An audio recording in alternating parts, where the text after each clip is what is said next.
Saber como se sobe aqui, se sobe ali para pegar a caixa secreta do novo aniversário do PKXD, você precisa ver se tem algum para-up, porque essa missão precisa de para-up. Você precisa procurar para-up. Agora você vai tomar e aí vai subir no bolo até você pegar a caixa. E você vai ganhar 200 moedinhas, 200 olhinhos e só.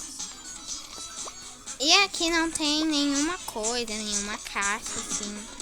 E você desbloqueia e você fica muito feliz, né? Por acaso tem que economizar bolinhos.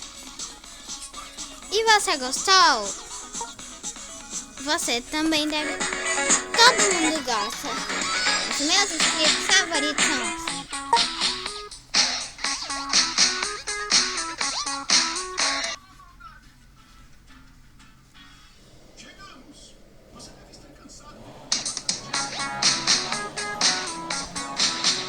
Então, parabéns a você que viu essa notícia. Porque quando você subiu lá na torre, você não vai conseguir subir sem para-up.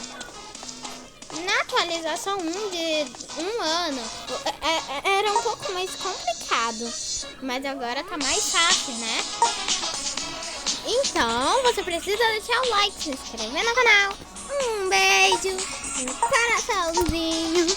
Pra quem gosta desse vídeo, quem deixar comentário vai ganhar coraçãozinho, vai ganhar likezinho, ou se não, se tá aparecendo pra você, diz coraçãozinho, que é muito melhor.